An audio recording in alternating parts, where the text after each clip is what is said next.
It is time for an Ask Me Anything episode today, and we're going in a bunch of different directions. When I asked you what you were curious about, what you wanted to ask me, the questions were amazing.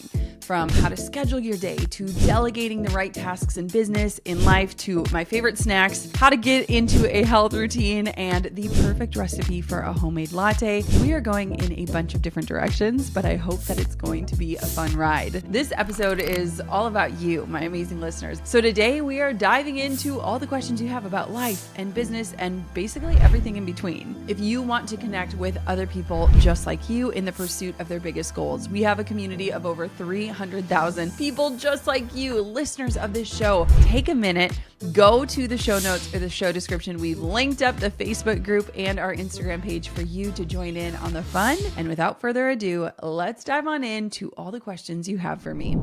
This is the Goal Digger Podcast. Buckle up and here we go. So the first question comes from Kind Organizing on Instagram. She says, how do you schedule your day as an ADHD business owner and a mom? So last week's episode, if you haven't listened to it yet, go listen to it. It is all about batch working strategies. And I talk about having themed days. And this has been so transformative for me. So usually the first part of my day is dedicated to straight up momhood, making breakfast, getting kids dressed, doing hair, getting them out the door. And then my day begins once they leave to bring Coco to school. And then oftentimes I'll take a break around noon and I'll help put Quinn down for her nap. And then I am either watching a monitor or just like available to jump in so that Drew can have a little bit of time to himself. And then generally speaking, they get home around 4 p.m. and then I'm on mom mode until the kids go to bed at 7. So that's kind of how the day is broken up.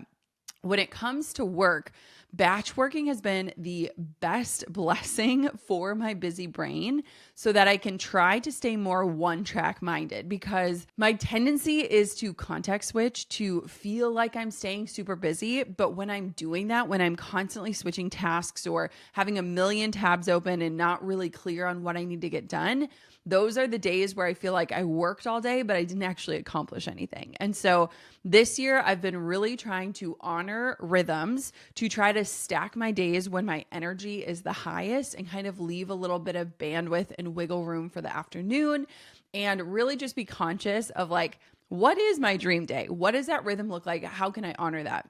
That is not always perfect. Recently, we had like an entire week of snow days so that both kids were home, no childcare, juggling everything, like trying to work it out. And so there has to be this level of flexibility. And I often have to remind myself the reason why I love entrepreneurship and pursued it in the first place was for freedom and flexibility. And so just trying to remain nimble and open as much as I possibly can so that I can try to juggle both.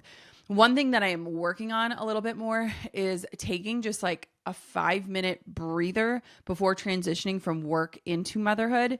Oftentimes I will work until the very last minute, slam down my laptop, and then go and be with the kids. And when I do that, my brain is still in work mode and I have a really hard time detaching that. And so I've been trying to get into this practice of like just taking a minute to ground myself, to kind of close off all the brain tabs of the workday and scoot into motherhood.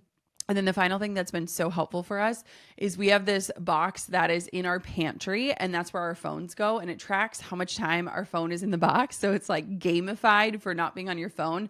And Drew and I have a rule that like we are not on our phone in front of our kids as much as possible. And so generally speaking, like when the workday is done, my phone goes into the box. I don't take it out until after the kids are in bed.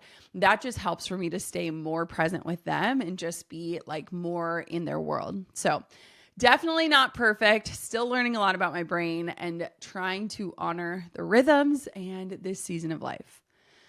Okay, next question is Derica Buckner on Facebook said, what was the biggest risk you took in your business that paid off other than starting your photography business and then pivoting? When I get asked this question, this is what I think about. So one of the greatest risks I took was joining a mastermind, and it wasn't just a small mastermind. It was a very high ticket mastermind. And what was super interesting and what I'm really grateful for is, one, I made this huge investment on myself. I believe it was like $20,000, which was a ton of money at that time for us. But I also put myself in a room with people that were doing very different things than I was. And so it could have been really easy for me to try to join a photography mastermind and be with other photographers because that's where I was in my career. But I joined a mastermind that totally stretched me. It was with people who had podcasts and YouTube channels and courses and memberships and masterminds of their own. And so when I think about that investment, I remember being really nervous, but also feeling really sure. And one thing that I've learned about myself over the years is when I make a large investment in myself or in my business, I am dead set on proving that it was a worthy investment. So I am all in. I will participate in every single facet of it. I will take action and implement. And so joining that mastermind was probably one of the biggest risks. I remember writing out the initial check, and Drew thought that was the total amount, and that was like the deposit. And I remember thinking, okay, I gotta after this first meetup, I've gotta apply what I'm learning to earn this money back to really prove that this was smart. And I did that and then some, and the connections I made in that mastermind have totally changed my life. And there's still friends I have to this day, years and years and years later. So that was probably my first really big investment in myself and in my own development and growth. The next question is from Julia Duca 5 on Instagram. And she says, what's your opinion on college versus experience versus certifications? I feel like this is a juicy one, and I'm going to try to answer this as best as I can. So I've actually had to think about this a lot, specifically in setting aside money for my daughter's futures. And there are different savings plans that you can put aside money for your children for college or university. And I really had to pause and ask myself, what if my kids don't want to go to college? And I will say that I think college is amazing, not only to get a degree, but I also just think that that's such formative years in your life. And when I think about college, I think about figuring out how to be on my own and having to be accountable and showing up to class and practice because I was on the diving team. I met Drew there. I met some of my best friends there.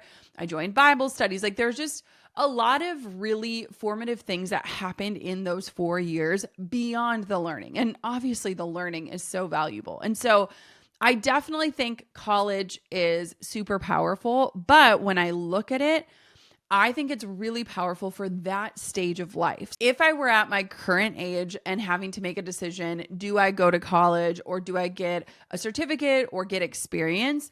I would choose the latter two options because I'm not necessarily going to college for those experiences per se. And so nowadays, I am constantly learning. I'm probably learning more at this stage of my life than I did when I was 18 or 22.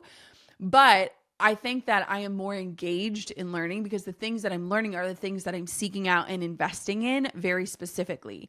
And so again, I think college is powerful. I have nothing against it, but I honestly think that I like it even more just for the experience of it and for what you learn about yourself in that setting.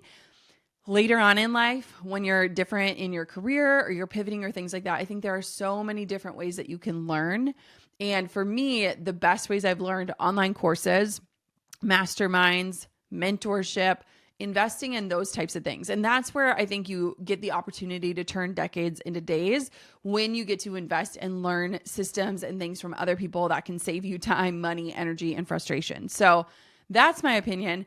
If my children want to go to college, I will absolutely support that. If they don't want to go to college, I definitely want them to have a very solid and thought out plan of how they are going to navigate those years outside of high school. That's just my thought. And guess what? It's probably going to change. My kids are 5 and 2. So I'm going to guess that this thought might change. Okay. As a mom, a wife, and entrepreneur, what tasks and chores will you not do ever and that you make sure you delegate?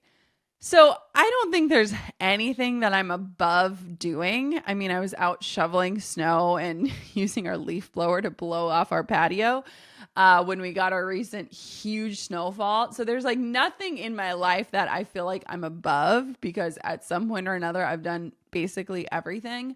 I will say, so we have amazing house cleaners that come every other week, and that is such a blessing for us. I love them. I love them as people, and it just, really helps like freshen the house up. We are very, very neat and tidy people. A lot of times people will like show up at our house and they'll be like, wait, like, did you know we were coming? Like we like to have things very clean and calm within our house. But house cleaners are huge. I am a person where like I would way rather outsource like snow removal or sometimes even yard work, but Drew enjoys doing those things, so I have to like let that go. Yeah, that's really it. One thing that's been so amazing is that we have a part-time nanny who comes for about 6 hours, 2 days a week. And when Quinn naps, she does our laundry. Having help with laundry has been such a game changer. Oh my gosh, that's been amazing. And that's really it. I feel like I do most of the normal things, but having those like extra support things have been amazing. I am just someone where I look at my time as money. And so most of the time it would make sense to outsource basically anything, in my opinion, so that I could either be working or with my kids. But sometimes I realize like there's joy in the slowing down and doing things. And I'm learning that a lot through my sourdough bread experiment that I'm doing right now. I'm just learning that like good things take time. So I'm learning all of that. Felicia G asks, what is the best part and the hardest part of this stage of motherhood for you? Okay, so my kids are 5 and 2, and this is honestly such an amazing time. I feel like I could cry. I love this stage of motherhood so much. I don't know why I'm so emotional. They are just amazing girls. Like they are so independent and joyful and fun, and they love each other. And I don't know, there's just been so many experiences lately where I feel like Drew and I look at each other and we're like, we're out of the weeds in so many ways. It's just amazing to watch them come into their own, and they're so individual, and I love them for that. Like I love how they're so uniquely themselves. And there's so many little moments. Like recently I took Coco to the dentist and I didn't realize mine and her appointments were at the same exact time. And so she had brought books along, and all of a sudden they come back and call her name, and she had to go back by herself. And I could hear her talking to the hygienist and talking to the dentist with confidence as a 5-year-old. And like just a few years ago, she wouldn't even leave the room without me. And like seeing just like that independence and that confidence is so beautiful. The other day we were at our lake house and she said like, Mom and Dad, I'm going to go play outside. And like, we both looked at each other and we're like, we trust her. She's good. And so it's just hitting a different stage. And then Quinn is like so easygoing, go with the flow. She's hilarious. She's 2 and she talks in complete sentences. She is such a good communicator. And I love it because she's starting to assert herself more, because for the first 2 years of her life, she's just literally gone with the flow. But she's asserting herself more. And I like love that too. She's just this like strong, confident little girl. She's so great. The hardest part, I will say, is that my kids are more conscious of if I'm working or not. So it's cute because they'll say like, Mom, you got to go to work. And I'm like, yep, got to get work done. And like, they're okay with it. But I feel like I am very conscious of like, I want them to know like I'm always available for them and things like that. And honestly, I'm working rather part-time right now, but there is still that mom guilt of just different things that pop into my brain of like, I should be doing more. I should be with them more. I should do this. And it's like, okay, I'm working very part-time. They're always with a parent basically. And so that has just been the thing that's always ongoing. And the only way that I can really combat that and continue to combat that is just being very grounded in what I'm doing is what I'm meant to be doing right now in this moment. So right now I'm working. I am meant to be working. This is where I'm most powerful. When I'm with them in an hour, that is going to be the most powerful decision at that time. And I actually love that they're seeing me in this stage, you know, going to a sourdough bread making class with my mom and just like doing things for myself as well. Because I want them to see that like when they are older and grown up, like they can have passions too outside of motherhood. Okay.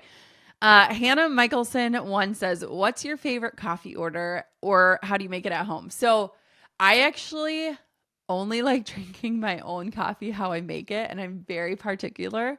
And so now when I go to a coffee shop, I just don't love it. There's only one place in the whole world that I love more than my own coffee. And it's a place called Kaleidoscope in Scottsdale. and they make the best nootropic coffee in the world. I crave it. Drew gets mad at me because I want to go every single day when we're in Arizona. But I have been making my own homemade cashew milk every single week for 2 months. It's so easy to do, and it is so delicious with your lattes. So over COVID, we bought an espresso, and then we got the little milk frother. And I make my own homemade cashew milk on Mondays, and then I have it for all week. And I make a little cashew milk latte with some honey and sometimes some cinnamon on top. It's so delicious, but cashew milk is so creamy and it's delicious and it's really easy to make and it's fun to make something on your own. I don't know who I'm becoming, but that is my favorite coffee order. And then sometimes in the afternoon, I'll make a second cup and I'll just do a Keurig. And then I have some of the Four Sigmatic like collagen creamer. It's like a little powder that's chocolate. And then I'll add in the Four Sigmatic creamer. They have this really good creamer that has like nootropics in it. And I'll also do a little scoop of collagen in it. And so oftentimes I have 2 coffees a day, but I love making them for myself. I love them at home. Whenever I have a latte out and about, it tastes so sugary to me. I don't love it. So interesting. Okay. Joanna Newkirk on Facebook says, is it possible to build an affiliate business using Pinterest only? I'm interested in a business that will generate an extra income. Okay, so let's answer this question. So to build an affiliate marketing business only on Pinterest, yes, it is possible, but it's not necessarily what I'd recommend. So we love affiliate marketing. We drive 7 figures of revenue in affiliate revenue every single year. Affiliate marketing is huge for us and we love it. We love talking about things that we love. So easy to do. When it comes to Pinterest, the goal of Pinterest is to connect people with what they're searching for. So if you were to just run a straight up affiliate business where you are literally just linking your pins to affiliate links, it probably wouldn't do great. You might get a little bit of revenue, but it's not like you're creating a true customer or a fan. How we use Pinterest for affiliate marketing is we create amazing resources about topics that people might be searching about, like 5 non-toxic skincare products you need to have, or our favorite email marketing software. Then when people click on the pin, it takes them to our blog where we actually explain, here's why we love this. Here's my own story. Here was my transformation. Here's what I've learned about this, with the affiliate links baked into the content. So you could totally have an affiliate marketing business on Pinterest, but you need to understand that Pinterest is a search engine. And when you upload a pin, you can connect it to any URL. It would be so much smarter to connect it to a URL that you own and can control, like a website or a blog, so that you can capture that person's attention. Because if they like what you've got for one post, they might like what you've got in the future. When you capture them for your email list, then you can be in touch with them. And they're not just a one and done customer where you're collecting a small affiliate commission, but there's someone who ongoing checks their email or stays in touch with you and trusts your recommendations for future things. So yes, you can run an affiliate marketing only on Pinterest using that as a platform, but you have to think through, how are you creating content around those affiliate products so that you are selling them in a meaningful way and not just linking to someone else's shop or an external place? And then also, how are you capturing that person's information so that you can have more of a lifetime value with that person instead of just a one and done transaction? I hope that makes sense. If you want to learn more about Pinterest and kind of understand the strategy and how it works, you can go to my free training. It shows you how to 20x your traffic in under an hour a week without paying for ads. You can head to teachme2pin.com. That's teachme2pin.com and sign up for that masterclass. And that might help break it down how it all works a little bit better. Okay. Woods and Ivory says, what is your favorite gluten-free snack? Oh my gosh, this is such a good question. Okay, this is kind of a Minnesota one. Hopefully other people know what I'm talking about. Have y'all ever had, I like how I say y'all, no, take that out. Have you ever had, I think we call it like Midwest sushi. It is ham and then cream cheese and then a pickle, and you roll it up and you slice it up. It is so good. So that is one of my favorite snacks, which is embarrassing. But I literally remember I was like 2 days postpartum in bed with Coco, and Drew brought me up this plate, and it was like cheese and ham and pickle roll-ups. And I was just like the happiest person. I also love cheese. Like I love good cheese, like good sharp cheddar cheese. So cheese and crackers.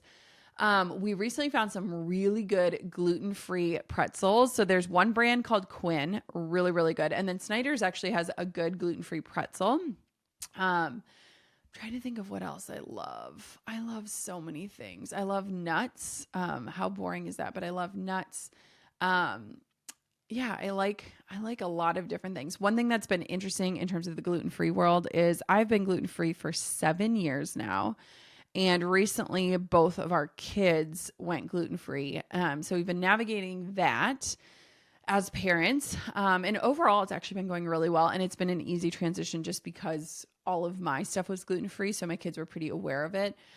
We've just been very hyper conscious around the language about it and how it makes us feel and just like symptom tracking and things like that. So that's been interesting, but I've had to find more snacks and get a little bit more creative, especially with my kids. Okay. Amy E. Bowling on Instagram says, how do you evolve when there's literally no time for anything else? I get it. Boy, do I get it.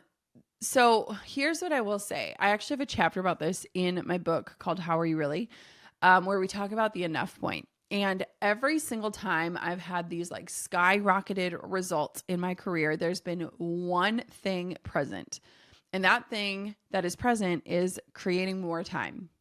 And I recognize that all of us are busy, right? Like I laugh when somebody says like, oh, when life slows down, we'll get together. Like, has life ever slowed down? It's only speeding up. But at the same point too, like the first time this happened for me was when I went from making 6 figures as a wedding photographer and being burnt out, saying I would way rather make $50,000 a year and have a life again. That was the first big decision that allowed me to free up time. And with that time, I learned all about digital courses and my life changed and my income changed even when I wasn't even focused on that. And so every time I've seen a huge jump or change in my business or my brand, it has all been rooted in time. And so the first thing is like figuring out how do you say no to other things. If you are looking to evolve or have more time to work on your business or the next phase of it or stage of it, you have to figure out where can you steal time from. And that means that you're probably going to have to say no to things that you're currently saying yes to. And for me, I've had to often say, okay, what is my enough point? Like, what is the point where I feel safe and secure? I know all of our bills will be paid. I'm not going to be stressed financially, but then I'm saying no to everything beyond that. And when I look at even my wedding career as a wedding photographer, I went from 25 weddings to 27 weddings to 30 weddings. Then I cut down to 15. Then I went down to 8. Then I went down to 4. And so I was still hitting my enough point each year, but I started to recognize like my time was more valuable in other places. The other thing is putting your phone away more. So do not disturb, logging out of apps, deleting them from your phone, and setting aside like super focused time where you can dive in and really explore what that evolution is. I get it. We're all stretched thin, so I don't disregard that reality. But you have to get scrappy and figure out, first off, what can you start saying no to? Second off, how can you maybe habit stack? So listening to podcasts or taking digital courses while you're driving to work or different things like that in a way that it's not taking away from your life, but it's just bringing more in that will help get those creative juices flowing. And then just getting really honest about your user habits with devices, technology, social media, and more. Okay. Shelly Norns on Facebook says, how do you always have an endless supply of beautiful, relevant, and natural photos of yourself? Are they all taken by a photographer? Do you set up your own selfies? If so, how? And how do you organize them for future use? Okay. This made me laugh because I do not feel like I have an endless supply of images. I feel like maybe a couple years ago I did when I was really shooting content for social media on an ongoing basis. I feel like I have fallen off of the bandwagon. So one time a year, I do a branding shoot. So these are the images that go on my website, in my ads, on my graphics, like basically everywhere where it's just focused on me. It's not my family. It's just me. I'm going through outfits to figure out, okay, how do I want to put myself forward as a brand? So that's one time a year. You usually get a couple hundred pictures. So like you could probably do one of those and have enough content for a very long time. We also do family photos a couple times a year. Now, keep in mind, I don't show my kids' faces on social media. And so what we share from those sessions, it's very limited. We usually share just a few shots there. And then lately, since I've been posting more reels than still images, I am just using content that I am shooting myself in my home. So I have a little tripod. If you're watching this on YouTube, you can see, and it just connects to my phone. And so it's this little tripod, and then I have a magnet on my phone, and I can very easily set it up, hit record, shoot content. Is this my favorite type of content creation? No, but B-roll content of just like your everyday life does really well on social. And so sometimes Drew teases me because he used to shoot a ton of my content. And now that we've switched to more video and less photos, he doesn't actually shoot my content very much anymore at all. And so a lot of times I'll just set up my camera and my phone and hit record and just be recording like silly tasks like making a salad or making my coffee or walking on the treadmill, like whatever that is. And then I have an entire album on my phone titled B-roll. And so when I go to make content, I have all those different videos right there ready for me to use. So it's not the most fun thing in the world, but it is very handy when you're trying to create content. And I would just say, like, you're never going to feel ready. You're always going to say like, oh, when I curl my hair, the next time I have lipstick on, or when I lose 5 pounds, or whatever it is, whatever your excuse is for not getting in front of the camera, just start getting in front of the camera. If you have the ability to book a branding session with a local photographer, do that. You can knock out so much content in a very short amount of time, and you can use that content over and over again. And then ask loved ones to take pictures of you. Like, as embarrassing and silly as it is, people that love you see you with such beautiful eyes, and they'll help you get the content that you need. Amy Kelly Photography on Instagram says, I'm a photographer of 10 years. I want to scale my business and start offering products, courses, and mentoring. How do I overcome my self-limiting beliefs? I am overthinking everything. Okay, so Amy has a decade of experience. Do you remember earlier in this episode when I said you can turn a decade into a day? That is what you can do when you have experience and you have found success, no matter what it is that you're doing, no matter what industry you're in, no matter what project you're working on. If you have gotten yourself or someone else results, you have something to teach and share. You have created a system, a strategy, a flow. You've probably been frustrated. You've probably wasted time and money. You can save people from all of that with teaching. The one thing that I will say that I loved is before I started creating courses for the masses, I did one-on-one mentoring in this tiny little condo that Drew and I owned when we first got married. And in those mentoring sessions, I learned so much about what people were curious about, what they wanted to learn. And I also started to pay attention to what did I keep repeating. I was constantly repeating myself. And finally, I was like, okay, this is what people need. They need branding. They need pricing. They need templates. Like, it made sense when I started to see a trend of like, I've mentored 5 people and all 5 of them have asked these 5 things. This would make my course. And so I feel like one-on-one mentoring is a great way to build up your confidence, to ensure that you can get someone else results, and to pay attention to the trends and the things that people keep asking you that you are a genius in. Because honestly, so often we are too close to our own genius that we think that the things that are so common sense for us are obvious for everyone else, when really they could change someone else's life or make it so much more simpler. So I would say start with one-on-one mentoring, start to really notice the trends and the things that you keep getting asked, then start creating either products or courses around those things that could help serve the masses. Because with one-on-one mentoring, you can't scale that without scaling the amount of time going into it. So do that as a first step, build your confidence, get people results, gather testimonials, see where people get tripped up or where you want to refine your strategy, and then start to think about one-to-many. So creating something once and selling it many times over. But you got this. A decade of experience is not nothing. All right. Zoe Willis on Facebook says, do you think the power of Instagram is fading, and what is its future? As there is more emphasis on slick reels to drive growth, I have the sense normal people, consumers, aren't on there as much. There's no incentive to create casual content, static or otherwise, and the main feed is just becoming a scroll of advertisements. If Instagram does become a paid for service for businesses, do you think it will survive? So if you were to define my relationship with Instagram right now, it's complicated. It's not my favorite platform right now. In fact, like just social media in general, I'm a little bit exhausted by. Keep in mind, I have been showing up consistently for over a decade, for like 13 years on these platforms. So it's okay to be fatigued. I am not seeing a lot of people actually grow on the platform right now. I feel like a lot of people that have larger accounts are either just staying stable or they're dropping in followers. I do think that there is a lot of power for micro influencers to rise right now. I think a lot of times the bigger people have gotten, the more commercialized it becomes, as you mentioned, where you feel like all you're seeing are links and affiliate links and advertisements, and you start to like not necessarily trust those people because you understand the business of it. And so I think this is where micro influencers are going to rise up, where people still trust them, trust their discernment. Not everything is an ad. They're still growing the know, like, and trust factor with their audience. And so I think it's a really beautiful time for smaller accounts to grow.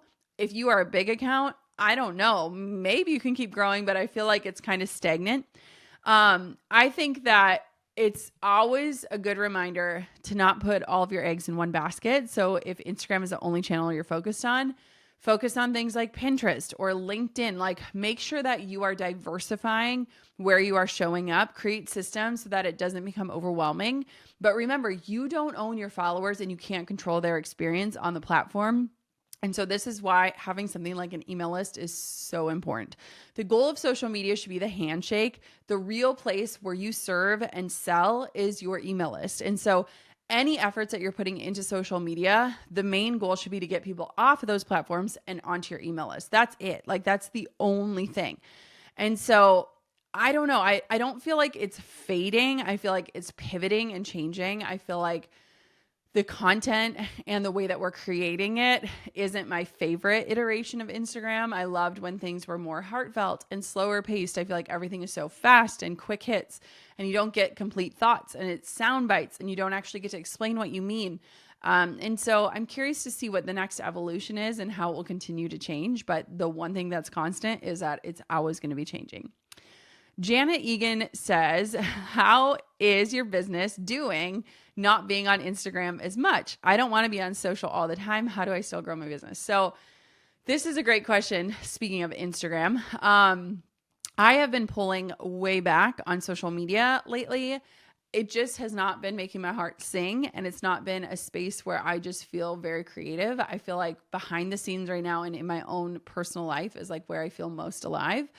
And so my business is doing great. And I think that's because I've built so many systems behind the scenes. The infrastructure of my business is not necessarily reliant on social media. Social media is like throwing gasoline on the fire, but the fire is always burning. And so if the only way that your business is sustained is by constantly showing up, I don't think you really have a business. I think you have built yourself a job. And so for me, my business is doing great. I recently just took like an entire 10 days off of social media without putting anything up. I had nothing to say. I was just living my life with my family, and nothing really changed with my business. And so it definitely adds gasoline to the fire. Let's say if we're in a launch or different things like that. But I'm trying to find that balance of like not ghosting for an entire 10 days and figuring out, okay, what is a rhythm that feels good, that honors how I feel about social media in general, that still shows up and connects with and serves my audience, but it doesn't feel like it takes away from my life. And I think one big shift that I've experienced lately is in the past, I looked at everything as content. Like, that was just how I was wired as a photographer. I could just see beautiful images and, oh, this would be so cool.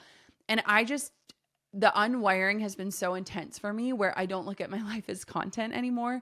And therefore I haven't been shooting anything. So I feel like I have nothing to show. I'm either with my kids, who I don't show online, or I'm working behind my computer, which isn't fun for anyone to watch. And so it's trying to figure out that balance of like keeping it real, showing real life, but also protecting the parts that are most sacred to me. So make sure that you have things that are running on autopilot in the background. For us, Pinterest is a great way that we drive traffic, where we're not having to show up every single day. Facebook ads helps fuel the different funnels that we've built. My webinars are constantly working for me. So there's different things that are going regardless of if I'm showing up on social or not. And my business is doing great. And so it just inspires me and encourages me to know that it's okay to pull back if I'm not feeling inspired. This question is from Megan Lair. It says, Most thoughtful networking question you've been asked: what helps you go beyond the surface level and have a deeper and more connected conversation? So my favorite question to ask someone, and something that I think I've been asked before. So there's two.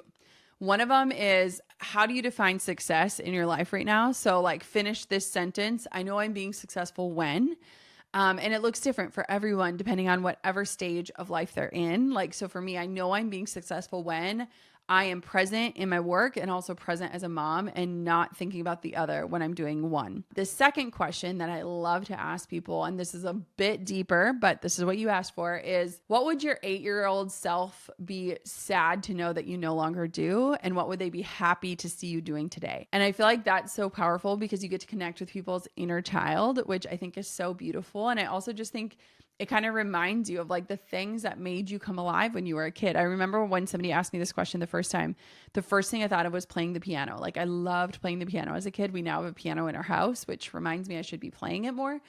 And so I love that question. And that my 8-year-old self would be so proud of me for doing things like this podcast and just like entertaining people and showing up and being myself and being honest and doing that. So, okay, I lied. One final question on the docket. Chels Dameron says, health update. So, here's my health update. I am in a very beautiful spot with my health. I feel like I have been incredibly consistent over the last 2 years, and that so many of the things that I've been implementing over the last 2 years has just become a part of my routine. Recently, my therapist was just talking about it, and she's like, these things are now as common to us as breathing. So, I know that some of my habits aren't super relatable, like taking a daily sauna and a cold plunge. Like, that's not accessible for everyone. I recognize that, but that's part of my daily routine. Every single day since we moved into our house last January, I've cold plunged. I've not missed a single day. So I have just been incredibly consistent, been super consistent in moving my body, been really focused on fuel and figuring out the right fuel for my body, and just paying attention to things like my blood work to try and figure out different ways to tweak my regimen and my protocol and get things like my cortisol and my thyroid under control. So there's not really a huge update. I think the biggest update is just consistency and continuing to like anchor myself into this new identity. And so much of it is happening offline. But nothing has really changed. It's just been staying incredibly consistent. And I'm very proud of myself for doing that. I think that wraps us up. Wow, we went in so many different directions. We talked about chores. We talked about lattes. We talked about gluten-free snacks. We talked about planning our days. We talked about Instagram. So many areas. I hope that this conversation was interesting. And I just want to, again, thank you so much for being a part of this community, for being a listener of this show. If you haven't yet, take a minute to make sure you're subscribed so you don't miss any future episodes. We have some really good episodes coming up that you don't want to miss. And if you have a second to rate and review the show, it would mean the absolute world to me. I read every single review. I love hearing from you. It touches me deeply and it just helps inspire me every single time I sit down to record. And of course, if you want to ask a question for the next time we do an episode like this, make sure that you are following the Goal Digger Podcast Instagram account and you are inside of our Insiders Facebook community. They are both linked up in the show notes and show description for you. Join us inside. There are so many amazing entrepreneurs just like you waiting to connect, and so many beautiful relationships, friendships, partnerships, collaborations have been formed inside of that community and that space. Join us inside of it. And of course, until next time, Goal Diggers, keep on digging your biggest goals. Hey, thank you so much for watching. If you have a quick second, take a second, make sure you're subscribed to my show. And if you love today's marketing tips, tricks, strategies, and life talk, then check out this episode. You are going to love it. If you're an entrepreneur, there's a really great chance that you are also creating content. And while you might not be quick to call yourself a content creator, the work that you're doing surrounding your offer, whether it's a digital offer, a service, or a physical product, is considered content. You're showing up on the internet if you're posting anything, if you're shooting off emails, if you're putting podcasts, writing blogs, or making videos, you, my friend, are a content creator. And as a business owner,